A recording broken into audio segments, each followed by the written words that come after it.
ഏറ്റവും ബഹുമാനപ്പെട്ട retired and service senior officers, സഹപ്രവർത്തകരെ, സഹോദരി സഹോദരന്മാരെ, പത്രമാധ്യമ സുഹൃത്തുക്കളെ, ഇന്ന് ഈ ദിവസം വളരെ സന്തോഷത്തോടുകൂടി ആണ് ഞാൻ ഇവിടെ നിൽക്കുന്നത്. 5 വർഷത്തോളം സർവീസിന് ശേഷം ഇന്ന് ഞാൻ ഈ പദവിയിൽ നിന്നും വിരമിക്കുകയാണ്. ഇന്ന സമയം സന്തോഷമുണ്ട്, എല്ലാവരിനോടും നന്ദി കടപ്പാടുമുണ്ട്, പ്രൗഡ്നെസ് ഉണ്ട്. എന്നെ വിശ്വസിച്ച് എന്നെ ഈ ചുമതല ഏൽപ്പിച്ച എല്ലാവർക്കും ഞാൻ കടപ്പെട്ടിരിക്കുകയാണ്. ഈ സമയത്തിലെ എൻ്റെ സർവീസിൻ്റെ തുടക്ക ദിവസം മുതൽ ഇന്നവരെ എൻ്റെ കൂടെ നിന്ന് എനിക്ക് അവരുടെ അത്യന്തലമായ സപ്പോർട്ട് നൽകിയ ഓരോ വ്യക്തിത്വത്തിലും ഞാൻ ഇവിടെ ഓർക്കുകയാണ്, അവർക്ക് നന്ദി പറയുകയാണ്.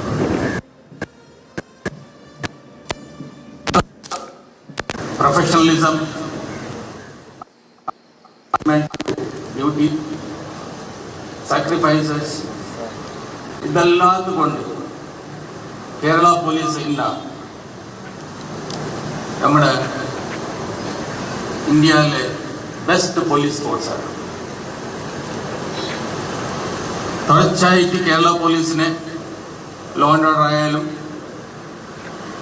കുറ്റാന്വേഷണത്തിലായാലും പ്രശംസകൾ ലഭിച്ചുകൊണ്ടിരിക്കുകയാണ്. അടുത്ത കാലത്ത് online cyber crimes against women and ചിൽഡ്രൻ്റെ കാര്യത്തിൽ വളരെ നല്ല ജോലി ചെയ്ത കേരള പോലീസിനെ MHAയുടെ സമ്മാനം നൽകി. തുടർച്ചയായിട്ട് കേരള പോലീസ് ഇന്ത്യയിലെ ബെസ്റ്റ് പോലീസ് സ്റ്റേഷനിലെ 5 താഴെയുള്ള പൊസിഷനിലാണ് വരുന്നത്. ഈ വർഷം നിങ്ങളെല്ലാവരും ശ്രമിച്ചാലേ 1ാമത്തെ സ്ഥാനം നേടാൻ സാധിക്കും. ഒറ്റ ദിവസം മുമ്പ് മിനിസ്ട്രി ഓഫ് എക്സ്റ്റേണൽ അഫയേഴ്സ് നൽകിയ സമ്മാനത്തിലെ കേരള പോലീസ് പാസ്പോർട്ട് വെരിഫിക്കേഷനിലെ 1ാമത്തെ സ്ഥാനമാണ്. ഇതെല്ലാം കാണിക്കുന്നത് കേരള പോലീസിന്റെ professionalism, dedication to duty, service orientation ആണ്. കേരള പോലീസിലെ ഒരു പരാതി പറഞ്ഞാലേ മറ്റേതൊരു സംസ്ഥാനത്തെ അപേക്ഷിച്ച് വളരെ കാര്യക്ഷമമായിട്ട് നടപടി ഉണ്ടാവും എന്നതിൽ ഒരു സംശയമില്ല. നമ്മൾ അഭിമാനിക്കാറുള്ളതാണ്. പോലീസിലെ ഓരോ ഉദ്യോഗസ്ഥർ CPO മുതൽ കേരള പോലീസിലെ ഓരോ ഉദ്യോഗസ്ഥൻ CPO മുതൽ DGP വരെയുള്ള ഓരോ ഉദ്യോഗസ്ഥൻ വളരെ കോമ്പിറ്റൻ്റ് ആണ്, ഡെഡിക്കേറ്റഡ് ആണ്. ഈ അടുത്ത കാലത്ത് കേരള പോലീസിലെ വരുന്ന പോലീസ് ഉദ്യോഗസ്ഥർ നല്ല വിദ്യാഭ്യാസം, നല്ല ബിരുദാന്തര ബിരുദമുള്ള ഉദ്യോഗസ്ഥരാണ്, ടെക്നിക്കലി ക്വാളിഫൈഡ് ആണ്. ഇവരുടെ ഈ നോളജ് പോലീസിൻ്റെ ജോലി ചെയ്യാൻ കുറച്ചുകൂടെ സഹായകരം ആയി. പ്രത്യേകിച്ചിട്ട് ഈ സൈബർ ഇൻവെസ്റ്റിഗേഷൻ പോലെയുള്ള സംഭവത്തിൽ അവരുടെ കൺട്രിബ്യൂഷൻ വളരെ വലുതാണ്. കുറേ കാര്യങ്ങൾ നമ്മൾ ഇൻഹൗസ് ആയിട്ട് ചെയ്യുന്നുണ്ട്, കുറേ സോഫ്റ്റ്വെയർ ഉണ്ടാക്കുന്നു, കുറേ കാര്യങ്ങൾ ചെയ്യുന്നു. ഇതെല്ലാം ഇവരുടെ ഈ നോളജ് കൊണ്ട് മാത്രമേ സാധിക്കുന്നുണ്ട്. നമ്മൾ എപ്പോഴും ഒരു കാര്യം മനസ്സിലാക്കുക, കേരള പോലീസിന്റെ മോട്ടോ മൃദുഭാവേ ദൃഢകൃത്യേ. ഞാൻ DGP ആയിട്ട് സ്ഥാനമേറ്റതിന് ശേഷം മുതൽ ആദ്യ ദിവസം മുതൽ അതിനു മുമ്പും പറയുന്ന ഒരൊറ്റ കാര്യമേ ഉള്ളൂ, നമ്മളെല്ലാവരും ഇവിടെ ജോലി ചെയ്യുന്നത് നമ്മൾ ജനങ്ങളെ സേവിക്കാൻ വേണ്ടിയാണ്. Service to people. പോലീസ് സ്റ്റേഷനിലെ ഒരു വ്യക്തി എന്തെങ്കിലും ആവശ്യത്തിന് വന്നാൽ കഴിയുന്നത്ര വേഗം ആ വ്യക്തിനോട് സ്നേഹത്തോട് സംസാരിക്കുക, ആ പ്രശ്നത്തിന് പരിഹാരമുണ്ടാക്കുക, ആവശ്യമുണ്ടെങ്കിൽ കേസെടുക്കുക, താമസമില്ലാതെ അന്വേഷണം പൂർത്തിയാക്കുക, കുറ്റവാളികളെ അറസ്റ്റ് ചെയ്യുക. അതോടൊപ്പം ഈ അന്വേഷണത്തിൻ്റെ പുരോഗതി യഥാസമയത്ത് പരാതിക്കാരനെ അറിയിക്കുക.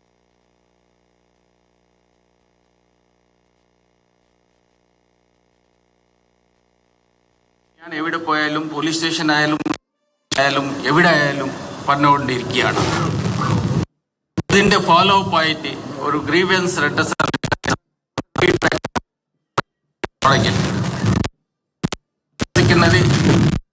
നിരന്തരമായിട്ടുള്ള ഈ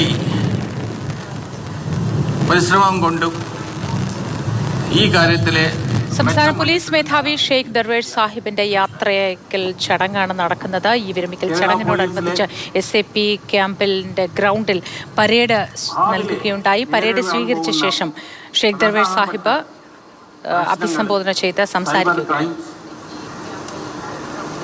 ഫിനാൻഷ്യൽ ഫ്രോഡ്സ്, പിന്നെ നോർക്കട്ടിക് ഡ്രഗ്സ് ആണ്.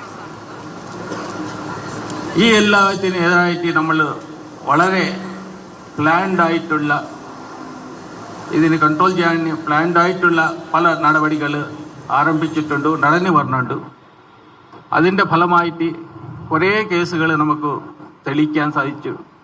അത് ഈ ഫൈനാൻഷ്യൽ ഫ്രോഡ്സ് ആയാലും, ഓൺലൈൻ തട്ടിപ്പായാലും, സൈബർ ക്രൈംസ് ആയാലും, അതുപോലെ തന്നെ ഈ നോർക്കട്ടിക് ഡ്രഗ്സിലെ ഒരുപാട് നല്ല പ്രവർത്തനം നടത്തിയിട്ട് അതിനെ കൺട്രോൾ ചെയ്യാൻ സാധിച്ചിട്ടുണ്ട്. എൻഫോഴ്സ്മെന്റ് മാത്രമല്ല, കൗൺസിലിംഗ് പോലെയുള്ള സോഷ്യൽ ഇനിഷ്യേറ്റീവ്സ് നമ്മൾ എടുത്തിട്ടുണ്ട്. ഈ ജോലി വളരെ ശക്തമായിട്ട് ഇനിയും മുമ്പോട്ട് കൊണ്ടുപോകാനാണ്. ഇതെല്ലാം സമൂഹത്തിനെ നശിപ്പിക്കാൻ പോകുന്ന വളരെ വികൃതമായിട്ടുള്ള ക്രൈംസാണ്. നിങ്ങളെല്ലാവരും ഈ വിഷയത്തിൽ വളരെ ശക്തമായിട്ടുള്ള നടപടി തുടർച്ചയായിട്ട് ചെയ്യും എന്ന വിശ്വാസം എനിക്കുണ്ട്. ഈ ജോലി ചെയ്യാൻ വേണ്ടി ആവശ്യമുള്ള സ്പെഷ്യലൈസ്ഡ് ട്രെയിനിങ് കൂടി നമ്മൾ കൊടുത്തിട്ടുണ്ട്. ഈ ട്രെയിനിങ് പ്രോഗ്രാംസ് ഇനി ഭാവിയിലെയും തുടരുമെന്ന വിശ്വാസം എനിക്കുണ്ട്.